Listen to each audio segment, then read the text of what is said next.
días. Vamos a dar comienzo al segundo panel de este Congreso de Derecho Procesal Garantista. Y simplemente una pequeña reflexión abonando a los conceptos que dijo el doctor Alvarado Belloso de la gran riqueza de los ponentes y expositores que han venido a estos congresos, desde el primer congreso hasta este 13º congreso, ¿no? Y en ese sentido, es muy lindo, muy interesante y muy impactante entrar a la página del congreso y ver la memoria del mismo, ¿no? La memoria de todos estos congresos que han pasado, ver la cantidad y la profundidad de los temas que se han tratado, la importancia de los mismos y la importancia de los expositores, ¿no? Así como lo dijo el doctor, uno va leyendo los nombres de la gente que ha venido y ha pasado por esta ciudad azul, y son realmente de distintos lugares, no solamente de la República Argentina, sino de distintos lugares de toda América y también inclusive de algunos países de Europa. Y los temas fundamentales para el enriquecimiento y para la fortaleza del derecho procesal garantista. Yo no quería dejar de compartir con ustedes esta emoción, este impacto que tuve cuando leía las memorias que están en la página del Congreso, e invitarlos a que lo hagan para realmente tomar dimensión de lo que está sucediendo aquí, ¿no? Cuando uno ve por ahí esto como un hecho aislado, como un congreso más, por ahí puede no tener en cuenta o no tener presente la dimensión de todo este movimiento que está encabezado por el doctor Alvarado Belloso, pero cuando va viendo toda la historia y todo lo que ha sucedido, realmente no queda otra que pensar que estamos en algo extremadamente importante y extremadamente rico. Sé que abuso un poquito del tiempo como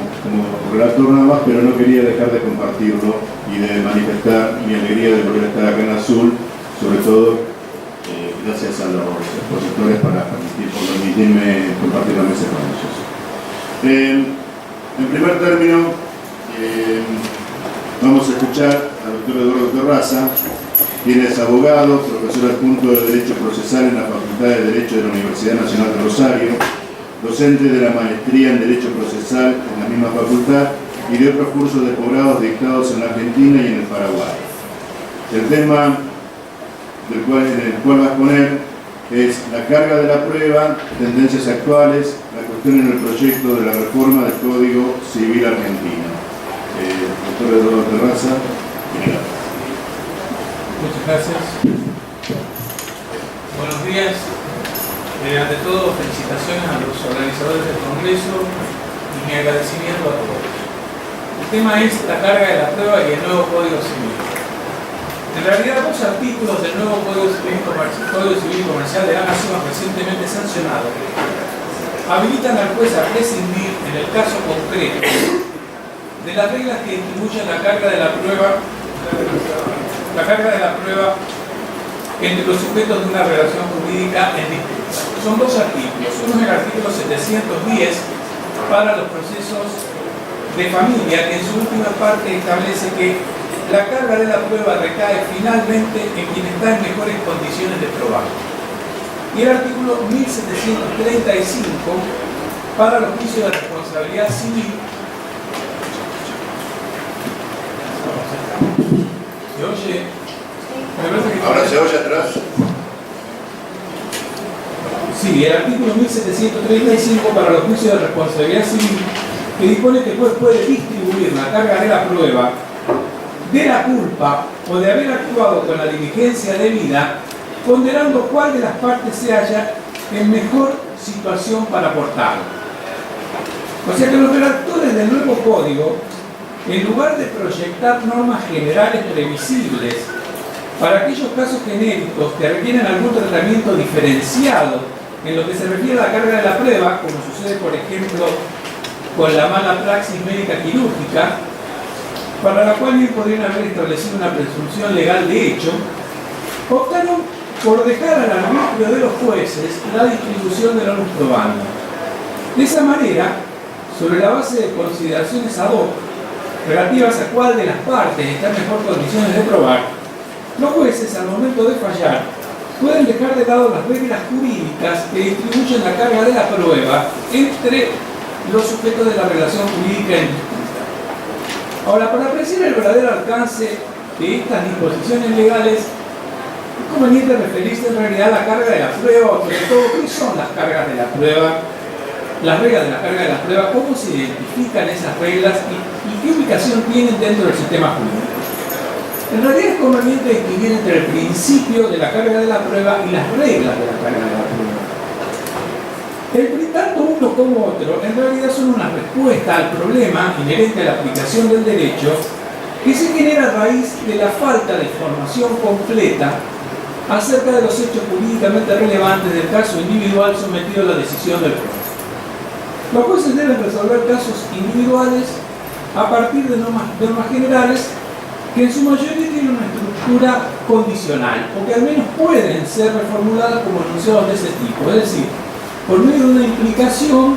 en la que el consecuente del enunciado señala el efecto jurídico establecido por la norma y el antecedente indica las condiciones a las que está subordinado ese efecto.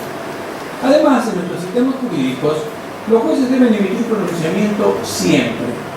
aun cuando su conocimiento de los hechos controvertidos fuere insuficiente o del todo directamente inexistente. O sea, rige la prohibición de no imponer. Ahora, el juez solo puede aplicar una norma declarando que se ha producido su consecuencia jurídica cuando resultan alegadas y probadas las circunstancias fácticas necesarias para tener por cumplida la condición de aplicación de esa norma.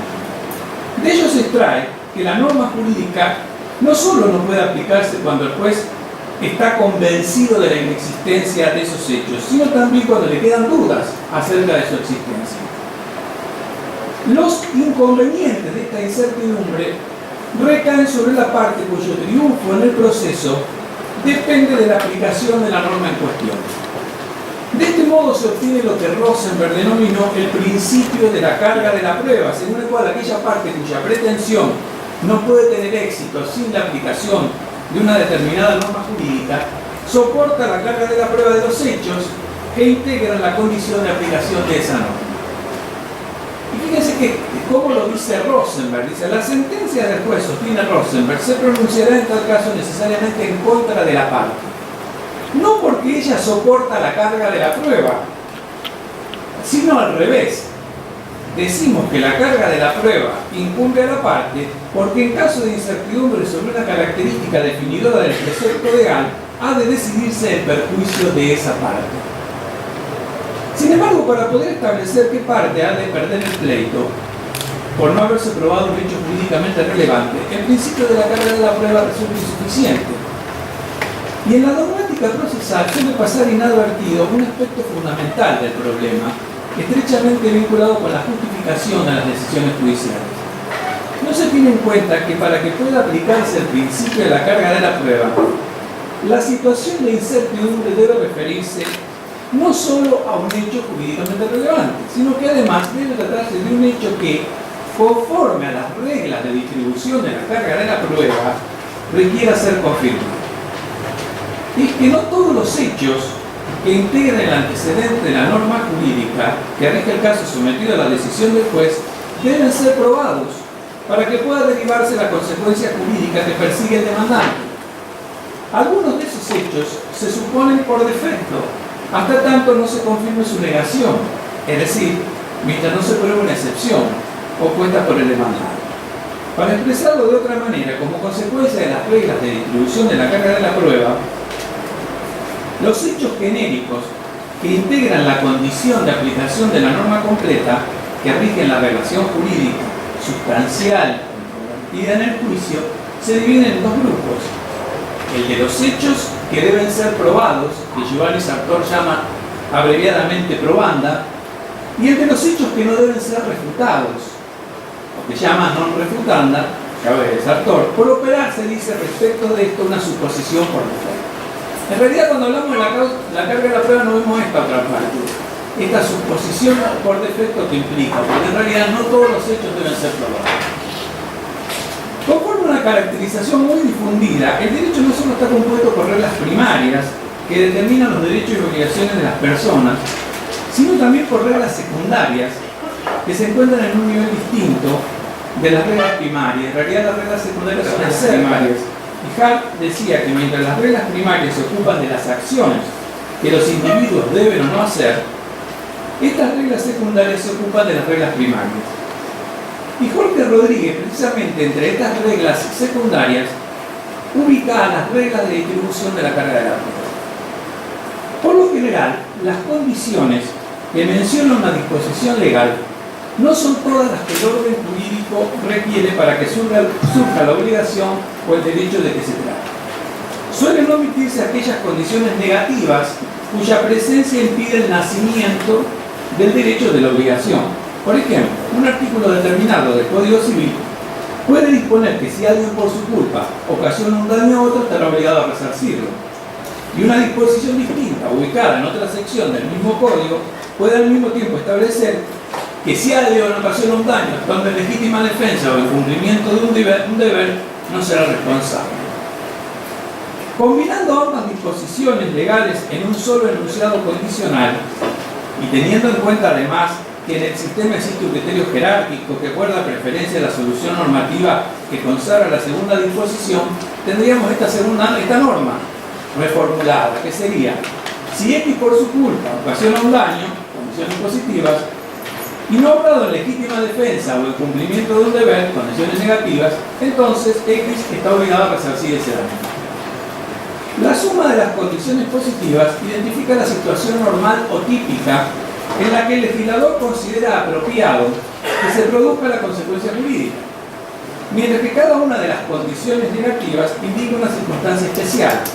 en la que no obstante la satisfacción de todas y cada una de las condiciones positivas, resulta inapropiada aquella consecuencia jurídica. Si un sistema jurídico no contara con las referidas reglas que distribuyen la carga de la prueba entre los sujetos de la relación jurídica en disputa, habría que admitir que para que en un proceso prospere una pretensión cualquiera, el demandante debería probar no solo las condiciones positivas, sino también las condiciones negativas, esto es, que no concurren las excepciones, puesto que indudablemente todas esas condiciones forman parte de la norma concreta que se va a aplicable al caso.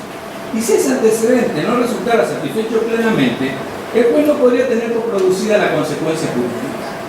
De ese modo, debido a que nuestro conocimiento de la realidad es siempre limitado y que la prueba procesal de todas las condiciones positivas y negativas sería en la mayoría de los casos imposible o muy difícil y costosa,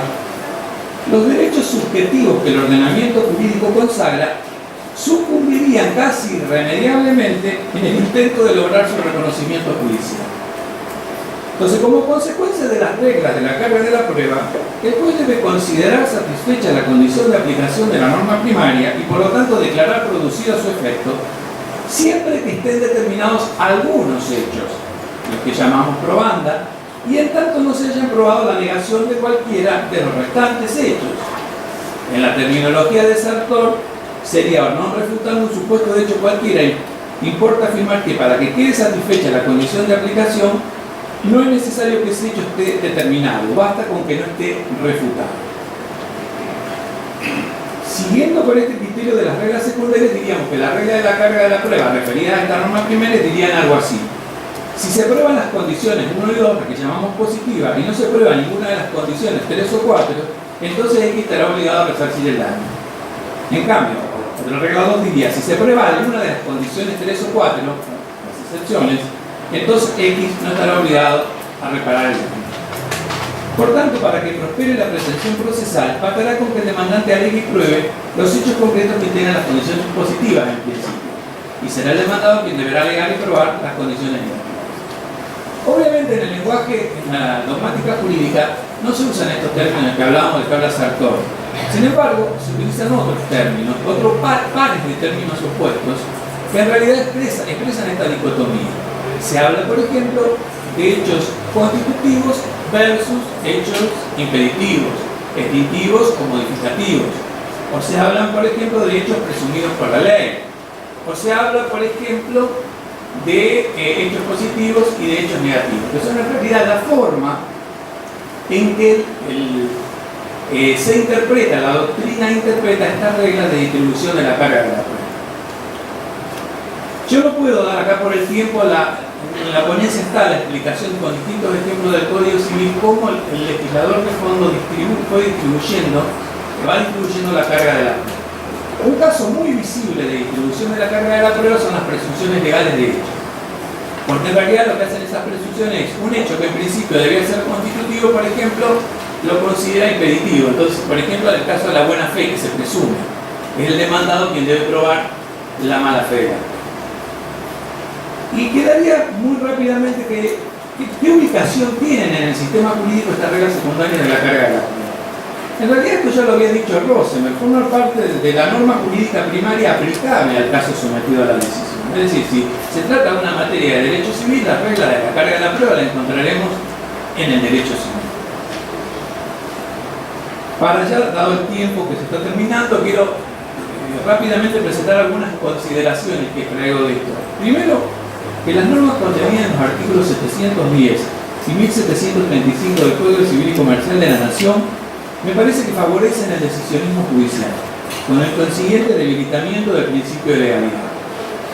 Segundo, que esa facultad judicial de alterar las reglas jurídicas de distribución de la carga de la prueba,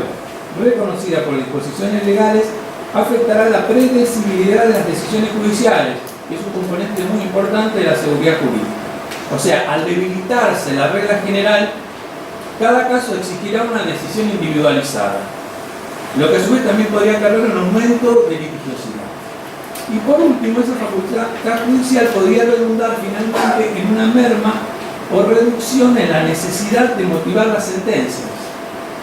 ya que las consideraciones acerca de qué parte está en mejores condiciones de probar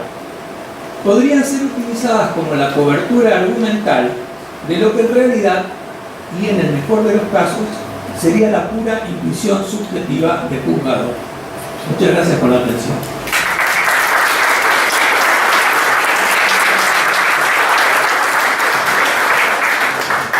Gracias, Eduardo. El segundo tema que vamos a ver es el conocimiento privado del juez y los conceptos de hechos notorios y evidentes, su inaplicación en el proceso verdaderamente republicano. Lo disertante va a ser el doctor Sebastián Betancourt Restrepo, abogado de la Universidad Autónoma Latinoamericana de Medellín, profesor de la misma universidad y de la Universidad San Buenaventura. Doctor, muy buenos días para todos, muy buenos días para esta bella ciudad azul que me trae los mejores recuerdos, gracias a esta ciudad tan bella, tan noble y tan pequeña pero tan grande al mismo tiempo. Me enamoré de la cultura argentina, me enamoré del vino, de la carne y por supuesto de estar acá compartiendo con ustedes estas breves reflexiones en torno a un tema que aparentemente se da como por resuelto por la doctrina o por las diversas codificaciones, pero en realidad en torno a ellas hay unos serios problemas o hay unas pequeñas dificultades que yo quisiera acá compartir en la medida de que el tiempo nos lo permite. En torno a la prohibición del conocimiento privado del juez, yo creo que lo que primero tendríamos que decir es lo siguiente. Se trata en primer lugar de una garantía innominada porque en realidad es un tanto difícil o es un tanto complejo, al menos en la investigación que yo abordé, es un tanto difícil conseguirla como una garantía expresa, es decir, se da por sentada, se da por supuesta dentro de las diversas constituciones, dentro de las diversas legislaciones procesales y en ese orden de ideas pues considera el legislador, considera el constituyente que no habría necesidad de hacerla expresa. Pero en realidad la propuesta que yo quiero compartir con ustedes es que debemos remarcar o debemos al menos alzar la voz para que en realidad esta garantía se vuelva más tangible y más concreta, porque en la práctica nuestros jueces están yendo en contravía de esta supuesta prohibición que a la sazón parecería obvio, parecería elemental. ¿Cuáles serían los fundamentos de la prohibición o del por qué el juez no puede fallar con base en su conocimiento privado, entendiendo por conocimiento pues toda la información que a través de nuestros sentidos, que a través de nuestra experiencia podemos ir adquiriendo, y concretamente el conocimiento judicial sería entonces esos datos, esos hechos y esos derechos que se invocan en sede jurisdiccional para que entonces el juez provea una decisión que te lo componga un litigio. El primer fundamento de esta prohibición, que vuelvo e insisto, debemos alzar banderas en pro de ella para evitar su atropellamiento, es el principio dispositivo que irriga a todo proceso jurisdiccional, independientemente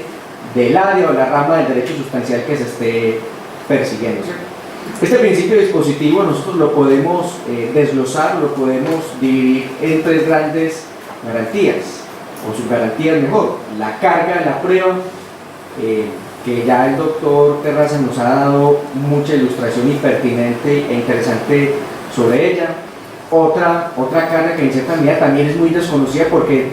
pudiera concluirse que también se da por supuesta, que es la carga de la afirmación de los hechos, es decir, no basta con solo probar el hecho, sino que adicional a eso hay que invocarlo, hay que alegarlo, y en ese orden de ideas pues los medios de prueba pues deberán ser lo suficientemente pertinentes, conducentes y necesarios para formar la convicción que el litigante quiera sobre el juez. Y por último, la congruencia. Recordemos que la sentencia, el proveído jurisdiccional del fallador debe ser el fiel reflejo, debe ser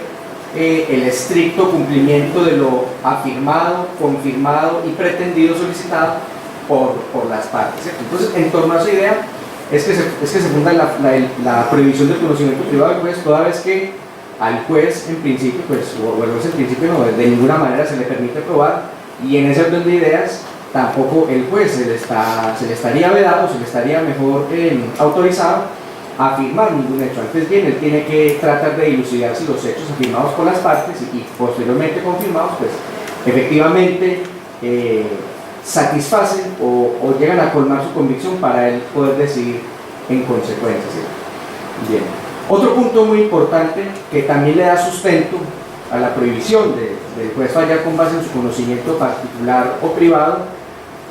es la noción de la verdad procesal y de la imparcialidad.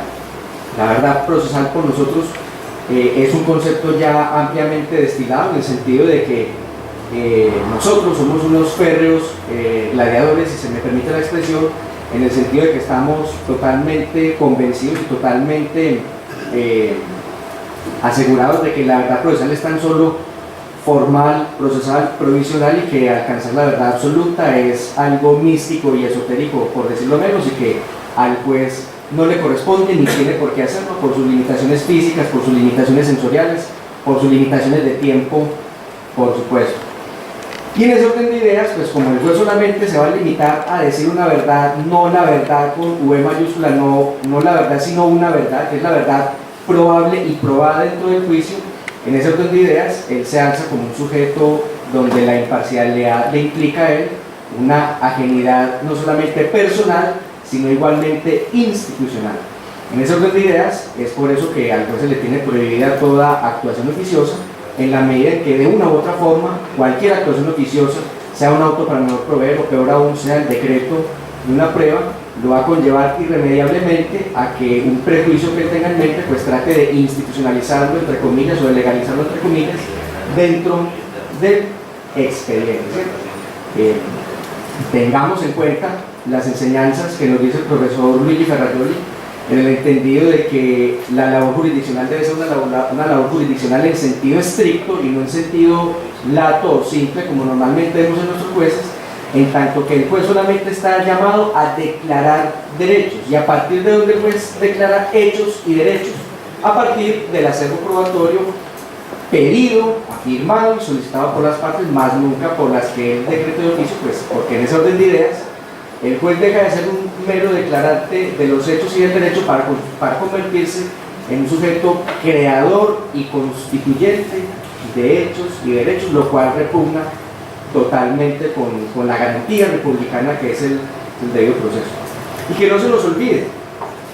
olvide, por supuesto, que de la multiplicidad de conflictos sociales que genera el normal devenir y el normal discurrir entre todos nosotros como asociados, hay multiplicidad de conflictos, hay multiplicidad de controversias, pero de ese universo tan grande de controversias, el juez solamente está llamado a conocer un único y exclusivo conflicto, que es el litigio, entendido el litigio como un conflicto intersubjetivo de intereses manifestado en una pretensión procesal susceptible de ser resistida. En ese orden de ideas, por eso, si un juez del Palacio de Justicia bello que tenemos aquí al frente de nosotros sale luego de su jornada laboral y se encuentra con que frente a sus ojos alguien está siendo víctima de un asalto y de un robo, por más que el juez quiera, por más que el juez lo desee, no puede llegar y capturarlo, acusarlo y proceder a condenarlo, porque se supone que el juez tiene que llegar al proceso, tiene que llegar al estrado impoluto y limpio respecto de los hechos en materia de litigio. En este orden de ideas, si le permitiéramos a ese juez que vio ese asalto con sus propios ojos, pues en ese orden de ideas el juez dejaría de tener esa calidad de sujeto subordinado y se convertiría en un testigo más. Esto en cierta medida no es nuevo, es algo que desde el siglo XIX, desde el siglo XVIII y XIX, si mal no recuerdo, si no me fallan los cálculos, el profesor Jeremy Bentham, el fundador de la Escuela Filosófica del Utilitarismo, ya lo venía diciendo en su obra del Tratado de las Pruebas Judiciales. El primero en sospechar del propio conocimiento privado es el mismo juez, es decir, el que primero tiene que sembrarse dudas en torno a si decide o no la causa el litigio a partir de su propio conocimiento privado es el juez. Porque qué posibilidad hay de controvertir un hecho o una afirmación que viene de la psique del juez. En primer lugar, tendríamos que adelantar un proceso psíquico que podría ser hasta un tanto metafísico de desgranar, de dilucidar y de extraer de su mente cuál sería la fundamentación de ese hecho. Y adicional también en el sentido de que al juez, o mejor dicho, al juez introducir ese hecho dentro del litigio se van a imposibilitar todas las facultades y todos los momentos que el respectivo procedimiento otorgue para la controversia de ese hecho. Es decir, cuando un juez aporta un conocimiento o un hecho a partir de su propia cosecha, un hecho a partir de sus prejuicios, un hecho a partir de sus prejuzgamientos,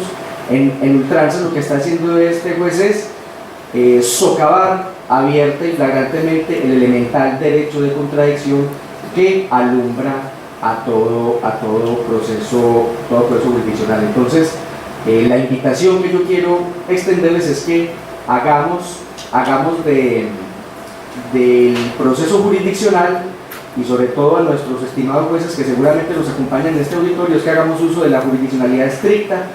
y no de la jurisdiccionalidad lata, donde simplemente por comodidad mental, por facilismo intelectual, el juez lo único que hace es ajustar lo que las partes digan dentro de sus afirmaciones y negaciones y ajustarla a su modelo previo de lo que debería ser la decisión judicial.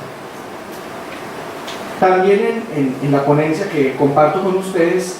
abordo el tema de los hechos notorios. Los hechos notorios, que desafortunadamente es un tema que las legislaciones procesales,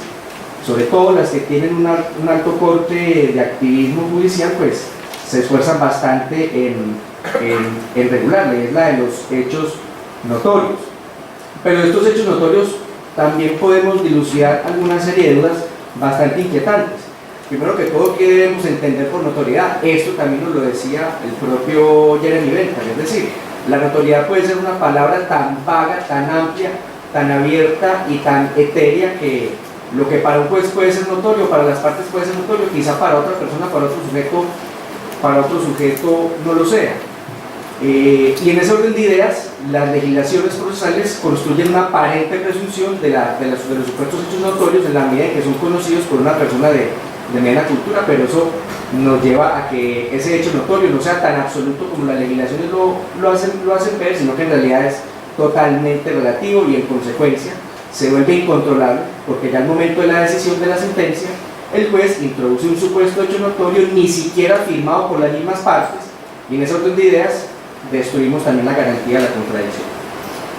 También, ¿qué podemos decir como fundamento de esta prohibición o de la ocasión mejor a que no tengamos hechos notorios en nuestras legislaciones procesales? El hecho de que exista, o la posibilidad de que exista la declaración de hechos notorios, altera la congruencia procesal como simetría entre lo pedido y afirmado y confirmado por las partes y la decisión. Y en ese orden de ideas también nos llevamos por delante la garantía no solo de la imparcialidad, sino también de la imparcialidad, en tanto que el juez termina siendo actos típicos de parte, como lo es afirmar y probar. Bien.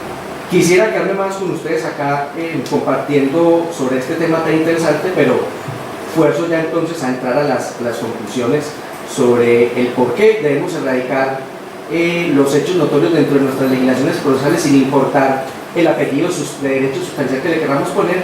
y también el llamado que desde un inicio les hiciera a reafirmar y a luchar por la prohibición del conocimiento privado. En primer lugar, con estas dos instituciones procesales nos llevamos por delante la garantía de la imparcialidad y la garantía de la imparcialidad, porque terminamos poniendo al juez a que se baje de su estrado, que se baje de su lugar superordinado y lo ponemos a litigar a una de las partes. ¿Por qué? Porque el hecho de que el juez permita fallar con base en su conocimiento privado, o peor aún, que permita declarar un hecho notorio, lo convierte en un testigo privilegiado, incontrovertible, incuestionable e incontestable, cuando de entrada sabemos que es elemental y es obligatoria el derecho natural de contradicción que implica todo proceso jurisdiccional. Entonces convertimos al juez en un testigo privilegiado. Si se me permite también el término, cuando damos cabida a los hechos notorios o cuando damos cabida al conocimiento privado del juez, se estaría trilateralizando el proceso, en la medida en que normalmente el demandado, que es quien casi siempre termina siendo el más afectado, terminaría litigando no solamente contra su natural contraparte, que es el demandante, sino también contra el juez. En ese orden de ideas, estas dos figuras permiten la jurisdiccionalidad en sentido lato, como nos dice el profesor Luigi Ferrajoli, en tanto que convertimos al juez en un creador espontáneo y en un constituyente espontáneo de hechos, pretensiones y pruebas, cuando la labor del juez es simplemente atenerse en virtud de la congruencia procesal a lo que las partes le afirman, le confirman y le pretenden. Y digamos que también un trasfondo adicional detrás de todo esto es que seguimos insistiendo en perseguir la verdad material, la verdad verdadera, cuando eso en realidad es una ilusión que nos lleva a ir detrás o a ir en contra de las garantías del debido proceso que tanto nos enseña el profesor Alvarado de Derecho. Nuevamente, muchas gracias a este distinguido auditorio y muchas gracias a la ciudad de Azul por nuevamente recibir.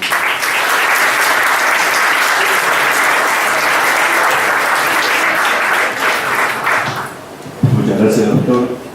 El tercer ponente es el doctor Jorge Montaco, abogado de la Universidad Católica Bolivariana. Abogado de la Universidad Católica Boliviana, San Pablo, especialista en Derecho Constitucional de la Universidad de Salamanca, España, magíster en Derecho Corporativo de la Universidad Católica Boliviana, miembro del equipo técnico de revisión del Código Procesal Civil en el año 2013, vicepresidente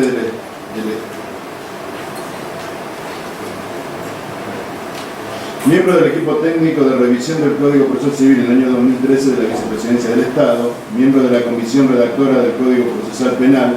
entre los años 2011 y 2014, coordinador académico de la Maestría en Derecho Civil y Procesal Civil de la Facultad de Derecho y Ciencias Políticas de la Universidad Mayor de San Andrés. El doctor Montaco va a exponer sobre la actuación oficiosa del juzgador en materia probatoria dentro de los procesos en que se debaten cuestiones regidas por el orden público. Doctor, tiene el uso de la voz. Bueno, tenga muy buenos días. Para mí es un verdadero honor poder estar en la ciudad de Azul, poder estar en la República Argentina. Ya les contaba en una intervención anterior, en una pregunta, que por ejemplo la relación de mi país con Argentina realmente es muy lejana y también podría decir cercana respecto a lo que es, por ejemplo, este tipo de tránsito de leyes, donde ustedes discuten obviamente proyectos legislativos y en mi país los llegan a aprobar incluso antes. Yo les puedo decir que hay curiosidades muy interesantes Aquí tienen una comisión que está redactando un código penal para la nación argentina que presentó su trabajo en febrero, la comisión Zaffaroni. Les puedo decir que ese proyecto, por ejemplo, en mi país ya lo están aprobando con un código del sistema penal que va a englobar código penal, procesal penal y ley de ejecución, ¿no? Al margen de otro tipo de normas que nos llegan, obviamente, de la República Argentina. Para nosotros, y decía que también es lejana, porque estoy seguro que ustedes conocen muy poco de mi país. Déjenme que tarde un minuto en comentarles algunas cosas sobre mi país. Mi país desde hace 9 años ya no se llama República de Bolivia, se llama Estado Plurinacional de Bolivia, porque adopta un reconocimiento previo a lo que es la República, de lo que es las naciones y pueblos indígenas originarios que existían en Bolivia. Es este reconocimiento histórico a estas naciones precoloniales. Recuerden ustedes de que, por ejemplo, en mi país existían varias civilizaciones, la quechua, la aymara, que son milenarias, especialmente la quechua que compartimos con Ecuador y con Perú, que era incluso un gran imperio, recuerden ustedes, antes de lo que era la colonia. Y, por ejemplo, una de las características dentro del sistema judicial boliviano es de que tenemos un tribunal constitucional que se llama Tribunal Constitucional Plurinacional, que se encarga de velar por la Constitución. Por ejemplo, en Bolivia no existe pena de muerte. Bolivia signataria del Pacto de San José de Costa Rica, y, por ejemplo, quien se encarga de tutelar lo que es la inexistencia de la pena de muerte es el Tribunal Constitucional Plurinacional. Sí existen lastimosamente linchamientos, como existe aquí en Argentina, que son venganzas privadas y que son sancionadas severamente en materia penal como delito de asesinato o homicidio agravado en el caso de Argentina. Y no solamente eso, miren, a tal grado va el sistema judicial boliviano, que es que está dividido en varias jurisdicciones, una jurisdicción ordinaria y una indígena originaria campesina. Y esta indígena originaria campesina, esta jurisdicción, por ejemplo, no es muy distinta a lo que tiene en Colombia en la Ley de Administración y Justicia, donde se reconoce la posibilidad de que este tipo de justicia solucione problemas similares a lo que en Argentina sería una falta, ¿no? Y se da un tipo de atribución también muy interesante a este tipo de juez para solucionar conflictos en materia penal. Como las comunidades indígenas no tienen cárceles, por ejemplo, si se cometiera un robo o un hurto contra una persona, en lugar de remitirla a la cárcel, que es una universidad del delito, lo que se hace es tratar de solucionar. Si se ha causado el daño a quien ha hurtado un celular, se le devuelve el celular a la persona y se le impone un tipo de sanción que va hacia la víctima o va hacia la comunidad. Noten lo importante que es este tipo de nueva interpretación sobre la pena, que ya nos llega de mucho tiempo, que nosotros recién lo estamos aprendiendo en el sistema judicial, porque nosotros habíamos fetichizado la pena y pensábamos que con la pena se solucionaba todo, ¿no? Llegaba el ébola a Bolivia, estoy seguro de que hubieran creado un tipo penal que diga que se enferme de ébola será sancionado de 4 a 6 años, o quien contagie con ébola una sanción similar. En cambio, noten que en Bolivia estamos replanteando ese tipo de concepto. Y ya tal va, por ejemplo, la estructura que vamos a tener en el órgano judicial, de que tenemos un alto grado de control de la convencionalidad. Por ejemplo, no solamente como tienen en Argentina los tratados y convenios internacionales sobre derechos humanos, son aplicados también por los jueces. Por ejemplo, aquí veía en Argentina de que aplicaban en algunas sentencias, no recuerdo si era el caso Videla o el caso Simón, la sentencia de Barrios Altos contra Perú, o caso Gelman contra Uruguay. Por ejemplo, en Bolivia igual se las aplica, pero no solamente ese tipo de interpretación, sino que incluso existe un grado de vinculatoriedad de las sentencias de la Corte Interamericana. Ustedes van a encontrar de que, por ejemplo, en nuestro Código Procesal Penal se podía dejar a una persona indefinidamente con detención preventiva, lo que se llama prisión preventiva en Argentina, indefinidamente a una persona solo por tener las causales, pero gracias a la sentencia de la Comisión Interamericana, incluso las resoluciones como lo que era Peirano Vaso contra Uruguay, ahí se tuvo ese tipo de normas. O nuestros fiscales podían decretar medidas cautelares de carácter real, y el caso Chaparro Álvarez contra Ecuador, por ejemplo, negó esa posibilidad. Entonces, disculpen que me haya tomado un minuto, quería explicarles cómo era el sistema boliviano, que parece ser que, si bien somos países limítrofes, se encuentra tan lejano y es difícil encontrar un boliviano, tal vez para poderle preguntar lo que es o cómo se estructura ahora su sistema judicial. El tema que voy a abordar como había sido la presentación, y les agradezco muchísimo la oportunidad, le agradezco muchísimo al profesor, al maestro Alvarado Belloso por darme la oportunidad de estar frente a ustedes y poderles exponer este tema. Es la actuación oficiosa del juzgador en materia probatoria dentro de los procesos en los que se debaten cuestiones regidas por el orden público. Si ustedes logran ver la ponencia que he podido realizar para este congreso, ustedes van a encontrar que yo trato de establecer lo que es la genealogía del orden público. Quiero encontrar de dónde sale o se emite este concepto. Disculpen el sesgo que siempre voy a tener a materia penal. Yo soy profesor de Derecho Procesal Penal. Y, por ejemplo, lo primero que se me viene a la mente, y recuerden ustedes que el primer tipo de sistema que ha existido en materia penal era el sistema acusatorio, ¿no? Si vemos los dos grandes libros de la historia de la humanidad, el más importante obviamente la Biblia, el Juzgamiento a Cristo, que era en base a un sistema acusatorio, el Juzgamiento a Sócrates, también es un tipo de juzgamiento dentro de un sistema acusatorio. El gran problema que yo encuentro, y que en eso es similar el proceso civil y el proceso penal, es que cuando se llega a la Edad Media empieza a intervenir el Estado dentro de lo que eran las relaciones que podrían tener las personas. En materia penal le quitan el papel a la víctima, que ahora solicitamos tanto que regrese dentro del proceso, y se la lleva como un mero tercero, ¿no? Si está uno de nuestros colegas mexicanos, no me dejará mentir que en el Código de febrero de este año, que lo han aprobado un Código de Procedimientos Federales de carácter nacional, no me dejará mentir, por ejemplo, la víctima solo es un coadyuvante dentro del proceso y el fiscal obviamente es el que forma parte del mismo como acusador, lo mismo que pasa en muchos de los códigos federales que tiene, el código de los códigos estatales que va a tener Argentina, como en Neuquén y en Chubut, que he podido revisarlo, y el fiscal es en realidad el acusador y la víctima tiene un papel subalterno de mero coadyuvante dentro del proceso. Y parecía ser que lo mismo trataba de pasar, bueno, pasó en lo que es el proceso civil. Parecía ser que llega a la Edad Media y ahí, si bien no se quita el papel a las partes, porque seguimos debatiendo derechos de carácter privado, entonces el Estado interviene dentro de lo que va a ser la estructura del proceso e interviene no quitando el papel a una de las partes, sino interviniendo y buscando lo que es un orden público. ¿Cuál sería el orden público? El orden que está buscando el Estado, la legalidad que pretende tutelar el Estado. Yo empiezo lo que es mi exposición con un pequeño análisis de una nueva obra de Foucault. Estoy seguro que ustedes conocen más Vigilar y Castigar por Criminología o La Verdad de las Formas Jurídicas en la parte de Filosofía del Derecho, pero este año salió a la luz un libro de Foucault que eran sus clases en la Universidad Católica de Lovaina, si mal no recuerdo, en la cual esta obra se llama Obrar mal, decir la verdad, la función de la confesión en la justicia. Salió simultáneamente las ediciones en francés, en español, en italiano de esta obra, que me parece que es muy interesante porque nos da la descripción de la estructura del proceso inquisitivo o inquisitorial, en la cual noten que se basaba en base a lo que es la búsqueda de la verdad, la supuesta verdad material, en base a la confesión. Y Foucault diferencia lo que era la actividad del juez respecto a la actividad de lo que era el sacerdote, de la relación del pecado respecto a lo que es delito. Imagínense que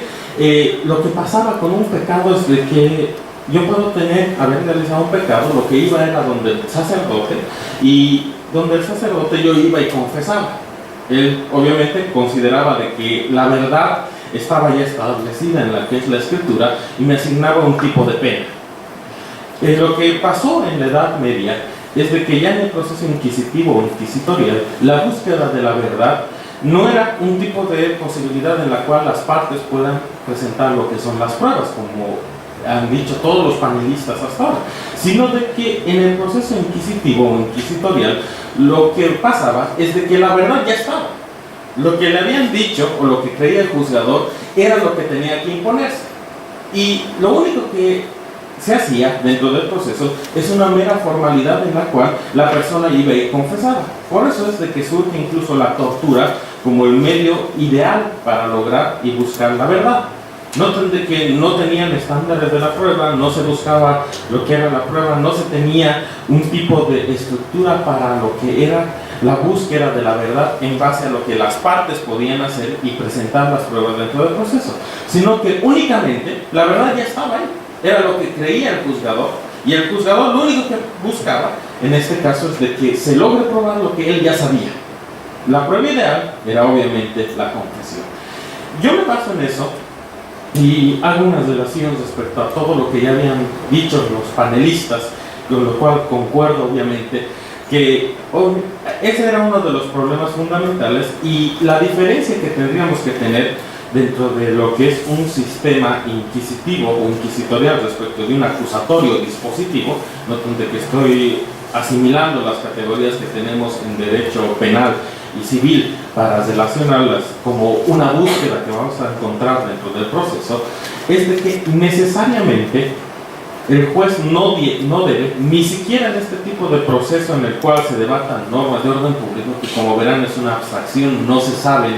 no tenemos en concreto qué es, podría ser lo utilizaban el martillo de las brujas en la Edad Media, se busca el orden público en base a lo que es la defensa del Estado medieval, hasta actualmente lo que podría ser la búsqueda del orden público, que sería algo de carácter general, se supone bien común, interés general, pero ¿quién nos dice qué es eso? Pero de todas formas, ese límite que vamos a tener en el proceso es que necesariamente las partes, y solo las partes, deberían ser las que presenten las pruebas, de que solo las partes deberían solicitar a la autoridad judicial lo que es la aplicación de un determinado derecho, y obviamente con esto lleva a que tendría que limitarse todo otro tipo de forma que vaya contrario a lo que es justamente una constitución o este sistema dispositivo acusatorio que tenemos. Podría ser desde la carga dinámica de la prueba, donde se deja al juzgador determinar y borrar lo que es este principio de que quien alega un derecho debe probarlo, y él puede establecer quién va a tener la carga de la prueba y tener que presentar lo que son los documentos, por ejemplo, que le solicite la autoridad judicial, hasta lo que podría ser la aplicación de iura no virtutia, que es darle obviamente a la autoridad judicial el derecho y él tiene que determinar el derecho. Entonces, si se le dan los hechos a la autoridad judicial y esta es la que determina el derecho, entonces se le da un papel más allá de lo que se hace. Y es así que, por ejemplo, en la Constitución boliviana está un principio de que el órgano judicial busca la verdad material en nuestros códigos. Muchos de los nuestros, como el Código General del Proceso de Colombia o el Código Procesal Civil del Perú, está ese principio de la búsqueda de la verdad material. Entonces, no tendría que pareciera ser que es una carta blanca para que volvamos como en la Edad Media, a que el juez ya tiene el concepto, ya sabe el resultado, y lo único que estamos haciendo es darle la posibilidad de que lo busque. Y no busque lo que es en sí y la finalidad del proceso en materia civil o incluso en materia penal. Y concluyo justamente con una frase que me parece que es la más importante que podríamos tener respecto a la interpretación que tenemos justamente de la prueba también en un proceso en donde se busca supuestamente el orden público, que como verán es muy difícil de determinar. Es un concepto que realizado por nuestro maestro Alvarado Belloso, que nos va a decir: el proceso solo es medio pacífico de debate. Solo es medio pacífico de debate. ¿Por qué? Porque no es un método de investigación, ni nunca debería ser un método de investigación, como se ve hoy en nuestros países, sino de que su función primordial es, obviamente, procurar y asegurar la paz social. Que siempre tenemos que tener en cuenta eso, de que cuando el juez ya interviene dentro del proceso, o él ya tiene su concepto de verdad, o busca lo que él quiere dentro del proceso, pero no busca ni la paz social ni la solución del conflicto dentro de lo que podemos. Muchas gracias.